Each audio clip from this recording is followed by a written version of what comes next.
Welcome back to Adventure Pete. Thanks for being here.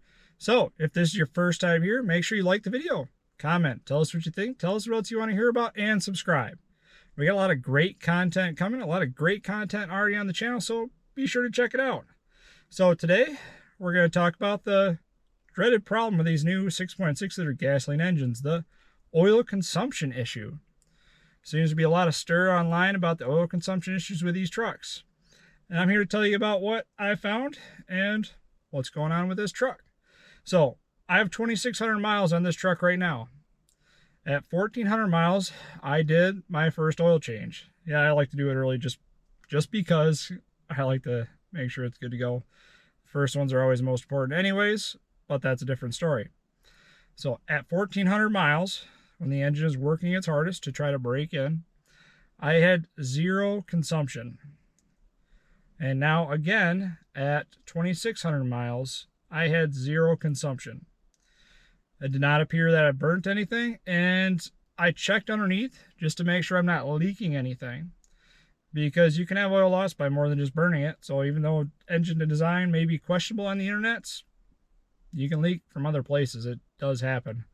On the bottom, down by the oil filter, there's something damp. I have no idea what it is. It's a clear color. I've got some sand sticking next to it. I got a video here, I can show you that, but I'm not sure what it is or what it's coming from. It's not anything substantial. It simply could just be residue from when I changed the filter. That's about it. Right above the oil filter is the oil cooler lines, the adapter block that goes into the side of the engine. That's all dry. On older engines, that block where it bolts to the main engine block, that can leak over time. Had an old cat-eye Chevy, that's where it leaked from. It wasn't a big drip, but it was just enough. It never had stains on the parking lot where I was parked or anything like that. But it was just enough to weep as I was driving with the higher pressures to leak over time. Not a big deal. Still runs great. Another place these old GMs seem to like to leak was you have those hard lines that run up to the front, and then where it goes to a flexible line before the front core support in the radiator to make the bends so it doesn't vibrate it loose. There are some crimps where it goes from the steel line to the rubber lines. Those tend to weep. Our 2015 Tahoe, it's always weeped there since like 40,000 miles. And honestly, from a guy that's actually changed these lines before, it's not a fun job. So I just let it ride. We lose like a half a quart of oil over the entire oil change, which is every 6,000 miles on that. So honestly, I'm good with that. It doesn't drip on the actual pavement. It just drips on the splash guard that's underneath there and then just kind of blows away in the wind.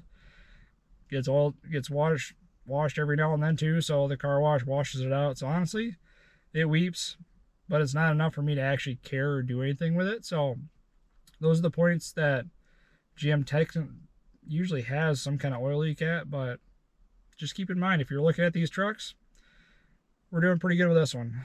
Braking procedure, I did follow to a T. For the first 500 miles, it was easy driving, just trying to get it broke in really nicely. I did not drive it like I stole it. I did not. I just wanted to break it in nice and easy, make sure everything seated in, found its place.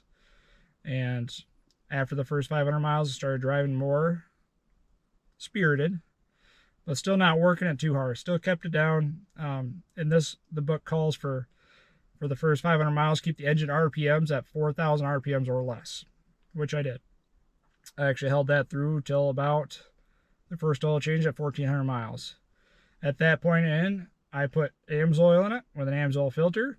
It's been around a good since. I've driven more spirited, got up and goes.